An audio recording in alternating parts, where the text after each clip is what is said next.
Hi, I'm Grace, reporting for On the Map Off the Radar, and this week we are with Sheridan Gunderson, who's going to be talking to us about the stimulant khat, which has recently been banned in the UK. It's primarily consumed in the Horn of Africa and exported from the Horn of Africa. And she's just returned from her fieldwork in Kenya, so she's going to tell us a little bit about her observations there. So can you start by just telling us a little bit about khat, like what its effects are? Are there any long-term health effects? What is its legal status, etc.? Sure. So in most of the Horn of Africa and on the Arabian Peninsula where it's consumed, it's legal where it's grown. Its effects depend on how long you chew the substance. So they can be pretty mild, like drinking a strong cup of coffee. And as far as health effects go, there's not really a lot of conclusive information. There's more anecdotal information, and any studies that have been conducted haven't really been that conclusive. Okay, so during your trip there, what were your main observations about the kind of socioeconomic impact on communities that grow it and that chew it? Right, so I was doing my research in central Kenya in the Nyambene Hills, which is the khat growing epicenter. There it's called miraa. It's the Meru term for it.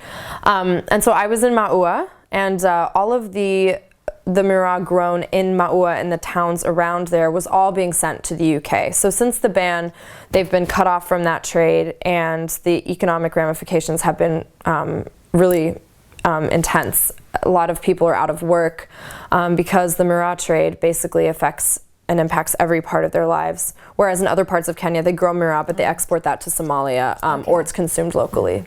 So, yeah, building on that, what do you think about the ban that was implemented in the UK? Like, good, bad? What was the logic behind it? What were the implications? Right. Well, the ban itself and the kind of discourse that surrounded the ban leading up to it was very divided, especially within the Somali community. They were very ambivalent. It was kind of half and half as to whether or not they thought they should ban it. I think that if they had had more unity on the issue, then there's a possibility that it wouldn't be banned. But there is a discourse amongst the Somali community, and even in Kenya when I was doing my research, that if this had been a substance chewed or consumed by the typical English person, a white male, then it would have never been banned in the first place.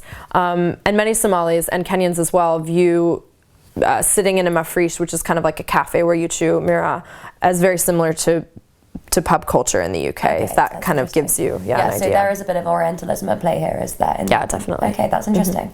And yeah, what do you think about the way this has been portrayed in the Western media? The ban itself, or just the stimulant? Substance. I mean, leading up to the ban, because I guess there'll be more focus on it in 2014. Right. So in Western media, miraa didn't really gain much of a spotlight until the Somali Civil War in the early 90s, because there was a massive, kind of global disbursement of Somali people who were consuming miraa. Yeah. But with Black Hawk Down, much of the Western media reported that the men who shot down this helicopter were high on this substance called khat. So there's kind of this strange taboo associated with this stimulant already. But I think it's because a lot of Westerners just have a misconception about the substance because they've never chewed it, or they haven't ever really come into contact with anyone who's chewed it before. Yeah, so the media coverage has been a bit one-sided, do you think? Yeah, I would say so. Okay, that's interesting. Well, thank you so much for coming to talk to us,